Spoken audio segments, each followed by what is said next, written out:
Welcome to Rock Solid, the Round Rock Business Leaders Podcast. Join your host, Brian Eisenberg, as he explores the journeys of entrepreneurs and companies across Round Rock, Texas.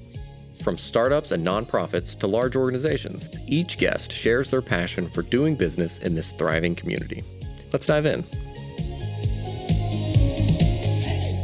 Hi, everybody. It's Brian Eisenberg. Welcome to Rock Solid. Today, I am joined by Will Peckham, a long-standing community member of Round Rock. You have quite the history from being, on the council. The council. You've been mayor pro tem. I mean, just tons of stuff. How did it all start? How did you get to Round Rock? Because I know your family's not originally from here, but we talked earlier, like from Rhode Island, and then going back. Correct. Yeah. How'd you cement yourself here? Well, one of those great things, our family was originally from Houston. My dad was born there. I was born there. Moved up to Kentucky for a while. Okay. That's Dad a detour. A little bit different path. We're going to talk about that as we come through here. And so was there, lived in Houston a year, moved up to Kentucky. My dad was in the horse industry, did a great job up there, retired, wanted to come back to Texas, did not want to have the Houston traffic. And at this time in 1983, Austin, Round Rock was just this college town that was sleepy. It was nice. Loved Round Rock, wanted to kind of get away, and just fell in love with the place.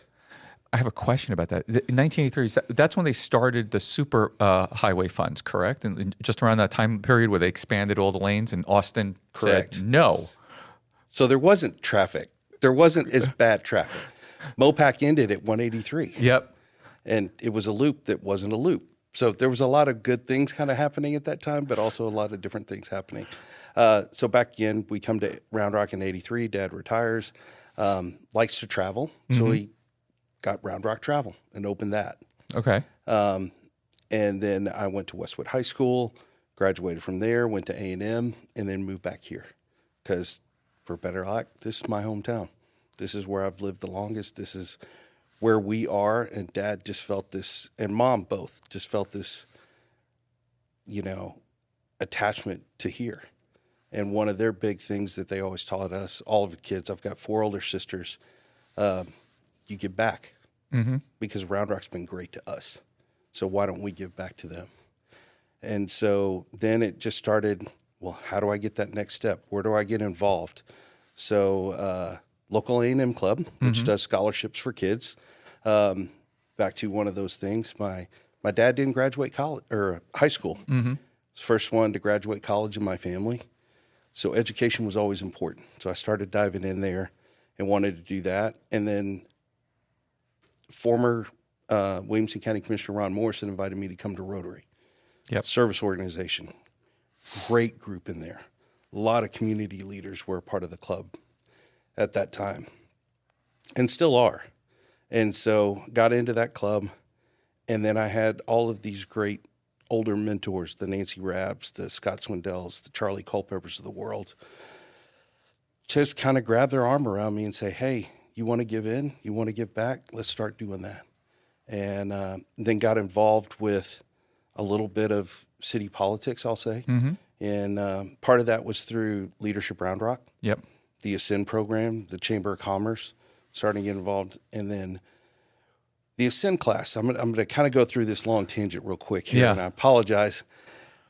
There was this great group of young leaders, our peer group, that was looking for more ways to be involved. We were getting taught by a lot of great mentors in the community, but we needed something else. And the Chamber created this avenue for us. Mandy Keeter and Ryan Therrell started the Ascend program. Some of us got to be a part of that first year, and all of us got together. How many years ago was that? 2010. Okay. So 15 years now. First class was a great group of our peer group, I'll say, that, the Stacy Bryans, the Amanda Keeters, the Ryan Therrells, the Andy Webbs of the world, we're all kind of getting together. And those mentors gave us a great job and said, hey, we want to change our Type B corporation, which if you don't know what a Type B corporation is, it's Economic Development Corporation. It had been locked in when they first did it, when Dell moved to town, for transportation only.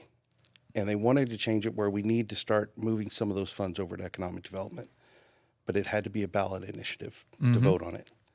So they gave that as our first Ascend project. Okay.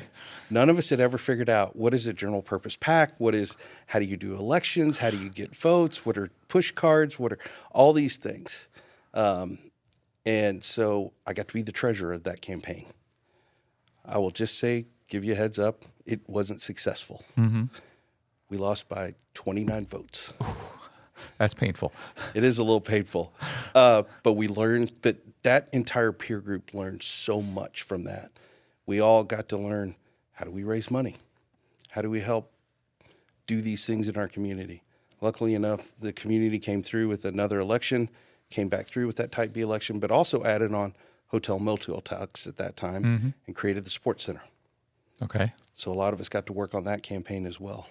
And Nancy Rabb was a big part of this community, needless to say. And she helped us kind of do that and move through there. So, and from there, I just got involved and gained a knowledge that just kind of pulled me through that to start getting into local politics. And so that's where it began. I hope I answered your question. No, with that. It was very long-winded. No, absolutely. Rock Solid is produced and recorded at Round Rock Studio. Located right here in Round Rock, our state-of-the-art studio is built for podcasters and creatives alike. We offer multiple professionally designed podcast sets, top-notch recording gear, and a full photography studio ready for any project. Whether you're launching a new podcast or upgrading your existing one, we can help with multi-camera recording, editing, and everything you need for success. Record with us at Round Rock Studio, your local podcasting partner. I want to dive back in real quickly because you mentioned you started with the Rotary, and I've been fortunate to be at a few meetings because of our mutual friend Will Williams.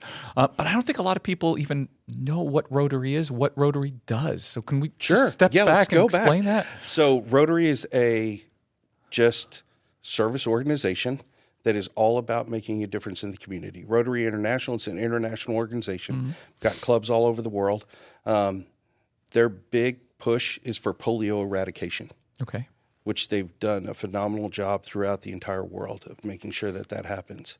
But here locally with our club, we help out other nonprofits, whether it's, Partners in Education, whether it's a serving center, we help all those other ones that are here locally. And it just is a great room for people to learn how to give back to their communities. Because I've got to tell you, Round Rock's a special place. It's not just, hey, we're here between Austin and we're kind of Williamson County. And, it is a just great place to grow up and be a kid. But it's also a great place to give back. And everybody's got that can-do attitude. I want to dive into this because, we've had lots of guests who've talked about, again, how wonderful Round Rock is. And, again, it's been great for my family as well. My kids went to Round Rock High School. But a lot of it comes from the early leadership, like you mentioned. Some of these people who had a vision for what Round Rock was and could be. What were some of those early initiatives and some of those early conversations about, how this can be such a powerful community? I got to give a lot of credit to, former Mayor Robinson, former Mayor Culpepper, Nancy Rabb, Felix Munson. These are all these people, Niall Maxwell, a big part of it. I think he came a little bit later, that they had a vision and they set it out for what is Round Rock going to be. And I think a big part of that goes back to Dell, when Dell came to Round Rock. And, you look 25 years now. Correct. Yep. And before that, Round Rock was a bedroom community. It wasn't this big avenue for commerce. The chamber got involved. City leadership got involved. Momentum comes along. Just for others, Momentum is a partnership between the city and the business community. It's a little bit different how we do it than everybody else does. Yep. And it's easy as a former city official to walk in and go, hey, we're a great community. It's great. Neat part is to sit across with, a business leader who goes, by the way, everything he's saying is true. That makes a huge difference when you're talking to somebody and saying, hey, why do you want to bring your company to Round Rock? Why do you want to bring your family to Round Rock? Yep. Because it's a great place to live, work, and play. So all of those things. They set a high bar. And I love that our peer group looked at that bar and said, how do we meet it? How do we keep doing that? And I don't want to take any credit. This was a full team effort across the board. The Craig Morgans, the Rip Baseys of the world, the Stacy Bryans. These have all been people that have done so much in our community that are stepping up and doing that. But the real answer is we didn't know any better. Okay.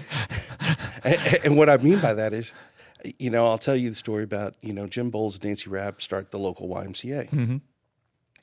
They go down to Houston and say, hey, we're thinking about starting a YMCA. Houston tells them, don't do it. Okay. You can't succeed. They come back. They don't tell anybody else that they said you can't do it. And they just said, what are you going to do? Well, we're going to start it. And they do it. And now it becomes one of the most successful organizations in Williamson County in Central Texas, and now has provided all this avenue for, children. Mm-hmm. And those things are so important. Yes. Back again to, they just said, here's the bar. Go meet it. Just like when you set a really high bar, if you don't know any better, you can achieve it. When you get told not to do it, it changes it. So it's striking because, we're a community that's, known for great standard of living. We've got, great school district. We're known as sports capital of Texas. Obviously Dell, very business friendly. That takes a lot of vision and a lot of planning. And as you said, not only the individuals, but everybody working together, a community. Correct. Like I said, it's a peer group, whether it's that previous generation, I'll say our peer group, and then the next one, who I know like Dina Kavanaugh and Leah Clark and, Tanner O'Brien. These are all individuals that are really helping to shape that next generation of leaders that are so important. Because you can't have that gap. Mm-hmm. If you lose that gap, you lose that knowledge. You lose where a community is going to go and what they need to do. The Chamber's been just a steadfast part of 75 all of this. years now, 75 years of it they're moving through this. But they've been kind of those bones that don't allow it to fall apart. Mm-hmm. And I think that that's vitally important as well. And you look at the leadership that's kind of moved through there. I know you've heard a lot about Leadership Round Rock. Yep. It is such a great program for really getting those involved. Even if you grew up here, you're a kid that graduated, Round Rock ISD, and you come back and you look at all these things, but you go through that program, you learn what this community really is. And now the Ascend program that's been 15 years going for, younger professionals, for how do they dive in? How do they really take, leadership is that mile long, inch deep. Ascend is that inch wide and a mile deep. We're going to really learn what is it that affects a community. How do you do that? What were some of the biggest takeaways? Because we see it, right? Even in the Round Rock area, we're trying to get to 1,000 businesses to join the chamber, right? But there are countless others that are not. What is it that makes the community, that the people who are not part of it yet, haven't tapped into yet, don't understand why it's so critical? I don't know the answer. I'm going to hope that it's just knowledge. They just don't understand it yet. They just haven't seen it. Someone hadn't had that conversation with them yet to say, the Chamber's all about high tide rises all boats. Mm-hmm. It's the biggest part of what this community is. It's not about my personal gain. It's about, we're going to make this community better, because when we do, everybody succeeds. That's the biggest part of all of this, is it's not just the Dell or the Emersons or the Kalaharis or the, even the Samsungs that are coming into the community regionally. Mm-hmm. All those are nice and they're big and they're great and they help a lot of people. But it's all those other companies that help them. It's all where are you going to go grab lunch at the Jack Allen's? Where are you going to go and, take your kids out to the Dell Diamond, watch a baseball game? It's those quality of life things that everybody's a part of. Yeah, and it is. It's one of the things that I learned coming, moving from New York here, is that work-life balance is just part of the culture, period. Like, it's unlike any other city that I've been to. Yeah, kind of back to another part of why did I run for council? Why did I want to be on there? That's where I was going to go next. It's an easy answer. It's very selfish of me Okay. because I have kids. And hopefully now that I have grandkids today, which by the way, I've got 3 and I've got a new one on Friday, which I'm really, really Congratulations. pleased about. Thank you. That's what the glow is all about. See, now I Yeah, get it. you got it. All granddaughters. Love it. But the big part of that was I didn't want them to move away Yeah. because my wife's going to tell me we're moving to wherever the grandkids are. That's going to happen. Yeah. And so I didn't want to do that. I love Round Rock and I wanted to be here. So I wanted to create an environment that my kids could stay here. They could work. They could be here. And luckily enough, they have. That's forward thinking. Well, it's very selfish thing I'm going to say, but also it was one of those, if I help my kids, I'm helping my neighbor's kids. I'm helping everybody else that wants to come along. And now we've got this great second generation that's, I'm going to say second generation that's coming through, the Kristen Stevens of the world that are raising their families. And now their kids are staying here and want to come back and work here. And so, and can get everything they want. Good paying jobs, great quality of life, phenomenal schools. You know, all these things come back to commerce, though. Opportunities to open up businesses. We had one guest who was talking about just how many of, high school graduates of the Round Rock ISD own businesses in like the downtown Round Rock area, as an example. Oh, yeah. Michelle Lee's a phenomenal story there, who, and by the way, is a great council member. I can't say enough about the city leadership. We've always had the right mayor at the right time for whatever that next challenge or opportunity is. And the good news I'll say about Round Rock is they don't look at it as a challenge. It's an opportunity. How do we excel here? How do we take that and make our community better? You know, whether it's the Robinsons, the Culpeppers, the Niles, the Stelucas, the, Alan McGraw's. I mean, Craig Morgan. Now, I might have to give him a little bit of help just because we've been good friends for a long time. But, I mean, just you talk about all the challenges he's had to recently. I mean, these are things that are thrust upon a council and a mayor that you're not ready for. And yet he really stepped into that breach and did a great job. Phenomenal leader. Can't say enough about him.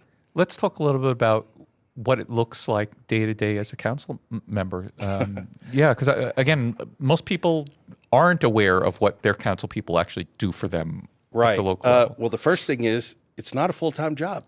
Okay. Well, let me rephrase that. It's not paid like a full-time job. You get a small stipend. Mainly that's for other reasons, but you get a small one. But we all have regular jobs that we do. And it really is a service. I know a lot of council members that have taken a seat back from their business while they were serving, and it hurt them financially. And I don't think you hear or see that comment happen a lot. And it really is about service, or at least it is here in Round Rock, I'll say. I know the national political scene's a little different. We're not we don't have to go there, but we're not going to go there. But locally, it is. It really is about service, about want to give back. So when you say, what is a normal day? We have 2 council meetings a month, countless meetings in between there, between budget, whatever committees you're sitting on, whether it's BCRUA or, CapCog, you've got all these other meetings that are, when you look it up, I will say the mayor's probably putting in 40 hours every 2 weeks. Council members are probably putting in about 20 hours every 2 weeks. Okay. Some weeks are longer, some weeks are a little bit shorter, but on average, I think that's what it is. Normal day is walking through the grocery store. People are going to walk up, have a conversation with you. You talk about local point of contact. And I think city leadership. Brooks is now, new city manager. Phenomenal individual, smart. Can't say enough good things about him. Lori Hadley did a great job before him. We've always been very lucky with city leadership or city management.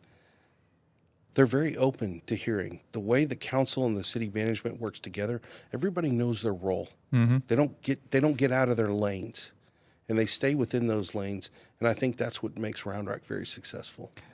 And they're willing to work together, which is something that Dina brought up. She said, it's the nonprofits, it's the city council, it's the chamber. It's like everybody's just. Well, it's how do we make the community better? When everybody's starting to figure out a way to go, what do we need to do? And it's a we. Yep. It's not a I. It's a, and I'm not going to receive the benefit from this. Yep. It's for somebody else. I mean, I said I was a little selfish earlier. We'll kind of go through that, but in reality, it's this is my hometown and I want to make it better. That's why I want to do it. And we've got phenomenal individuals that really want to do that are sitting up there right now. It's a great council, great mayor right now. They're doing a really, really good job. Now, we've talked a lot about your community involvement, but you're also a business owner in town. You've been in the insurance industry for a while. How'd you get into that? And tell us a little bit about what your agency does. Okay, so Watkins Insurance Group, 75, celebrating 75 years too. Congratulations. Family owned, great group of individuals that are there. Patrick Watkins is the owner now. Second generation or third generation's now coming in. Augie Watkins and Landon are both joining that. And they've got 4 different offices around Central Texas. Mm-hmm. You know, you've got the original one in Spicewood, you've got one up in Georgetown, one over in Marble Falls, one over in Lakeway, and one in Waco. So I was a client. Okay. They were my insurance carrier. And so had a conversation a while back with a really good friend. I was looking for that next step. I needed to get away from where I was. I'd been there for a while, and it was time with COVID. Travel was not the greatest thing in the world, and I just needed to find a new place to land. And a great friend of mine, Andy Webb, said, "Hey, let's go have lunch and let's have a conversation." Brought me into it, and I have been so excited to be there. It's back again to helping community and helping people. Mm-hmm. It's how do we solve this puzzle? How do we make sure that on your worst day, we're there to help and you don't lose everything that you've invested a lifetime into? Those are the big pieces of it. And it's, hey, you know, I've had a client that had a claim and it wasn't due to their fault. Mm-hmm. Upstairs, leaked down into the lower. Hey, are we covered? Yeah. You're not going to lose your business. We're going to make sure that you get taken care of. And those are the things that are important. And that's what I love about it is, and you get to be a part of their business. Mm-hmm. You know, I'm in with all of these other leaders and watching their businesses grow and how can we help them do that? But the real answer is just to be a part of them. And that's huge. And that's what drew me to it. And some of the other things, I like finance a little bit, and budgets are nice. And when you dive into it, okay, how does all these pieces work together? Mm-hmm. So I just enjoy that. Awesome. Obviously, you've been there a long time. What are some of the favorite places you like to go with your granddaughters? That one's easy. Salt Traders or Jack Allen's. Okay. They do a great job, and the owners, Jack Gilmore and Tom Cam. Tom's a Round Rock guy. Mm-hmm. So it was really great. Just love going there. They always take care of you, and it's really fun. A lot of great restaurants around here. Urban, I mean, just any place else. So, okay, so we're gonna put you on the spot on this one. It's gonna be a tough question for you. Round Rock Donuts. You've probably grew up on them. Oh yes. Okay, they got ranked in the top 100 desserts. Hype or real? Oh, real. 100% real. I remember riding my bike, going over there. You pick them up, and so we still have the old building downtown, and you know, Mom and Dad would be there, and you know, just grab your bike, you go over there, you pick that up, then you go down by the Round Rock, and you sit down there and read a comic book or whatever. That was kind of my summer day.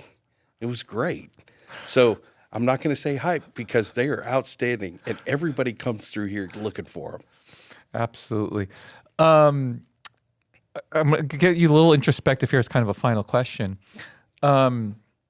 Looking through like your whole history and seeing what's been planned, is there anything you wish that maybe that, you know, at some point we would have made a different decision to set up Round Rock differently than it is today?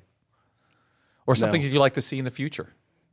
No, I'm going to say no to that previous question because what has brought us here has made this community great. And I think if we head in a different direction, we lose that mindset. Okay. And I will also say I've got a great faith that I think is very important to me. And God's always got a great plan. And sometimes when those doors shut, it's really opening another door that is too important. And we may not understand it at that time. And so I think the next question is, what's next for Round Rock? Well, good news is we've got some phenomenal leaders that are going to make that decision. Awesome.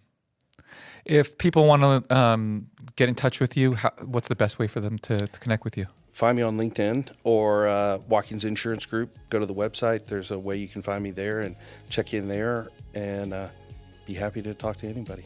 Awesome. Well, I thank you for your time today. Thanks.